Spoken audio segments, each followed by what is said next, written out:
Increasing crime in New York City and a tragic murder in the subway, Mayor Eric Adams has ordered city workers will relocate homeless people living in the subways to shelters. We pretended as though we didn't see it, and we allowed them to live in inhumane environments. In California, Governor Gavin Newsom wants mental health courts in each county.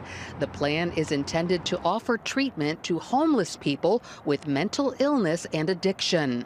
I mean, we could hold hands, have a candlelight vigil, talk about the way the world should be, or we could take some damn responsibility to implement our ideals, and that's what we're doing differently here. The measure will need approval by the California legislature. While the government plays a major role in addressing homelessness, Christian ministries are also helping people who live on the street. A Christian response to homelessness, I would say 1, stop for the one. I say 2, learn the story.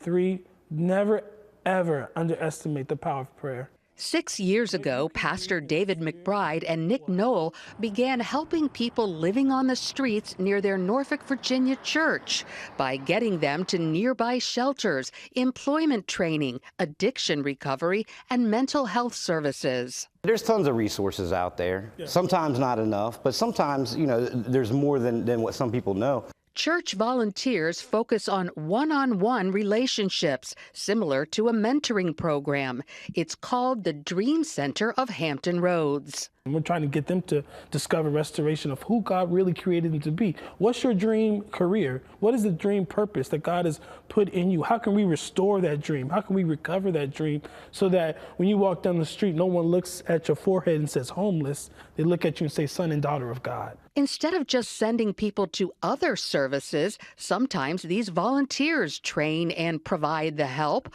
all while fighting the stigma of homeless people being criminals, addicts, or mentally ill. Less than half of the folks that we deal with have those situations. Now, the ones that do, they're bigger barriers. That's just one extra thing that has to be overcome, in their dream restoration process. Many find themselves living on the street through no fault of their own. Somebody coming in town for a job that didn't work out, or they started and then got laid off. Recently, we've had a real ramp up in domestic violence situations. A soup kitchen opened the door for Zach Sarro to get involved. I came one day to eat when I was homeless on the streets, and they offered me a meal and saw that I was young and sat down with me and tried to get to know me, and I opened up to them slowly, and they've been helping me ever since. He got a job, an apartment, and gave his life to Jesus.